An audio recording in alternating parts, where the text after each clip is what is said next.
4 ოქტომბრის საქმის პროკურორად წოდებულმა ვინმე ქალბატონმა ასეთი რამ განაცხადა და კითხრათ ქართულ ხალხს, რომ თქვენ არავინ არ ხართო, არავინ არაფერს არ გეკითხებათ, ქოცავი არიან ყველაფერი. ეს ისაც ვიცით, მაგრამ ერთ ცნობილი ვიდეო რომ არის, აი მე სახალხო არტისტი ვარ და თქვენ არავინო, ეს თქვა ოღონდ კობახიძეზე, აი კობახიძე სახალხო არტისტია და თქვენ არავინ არ ხართო.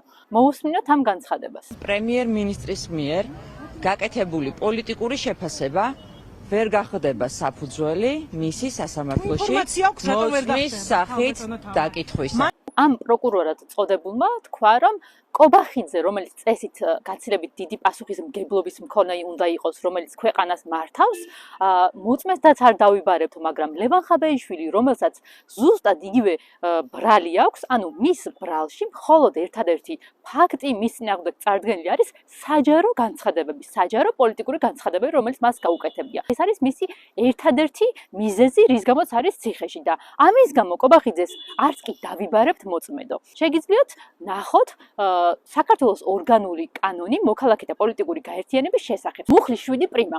განცხადებული საარჩევნო მიზანი ის კონკრეტული ფაქტობრივი გარემოებაა, როდესაც იკვეთება კონკრეტული პირის არჩევნების გზით ხელისუფლებაში მოსვლის სურვილი. განცხადება გაკეთებული უნდა იყოს საჯაროდ და მიმართული უნდა იყოს საზოგადოებრივი აზრის ფორმირებისკენ. მუხლი 26 პრიმის მე-6 ნაწილი, სადაც წერია, რომ ამ კანონით გათვალისწინებული შეზღუდვები არ შეიძლება გამოყენებული იქნეს გამოხატვის თავისუფლების, წინასაარჩევნო აგიტაციის და სამოქალაქო აქტივობების განხორციელების დროს.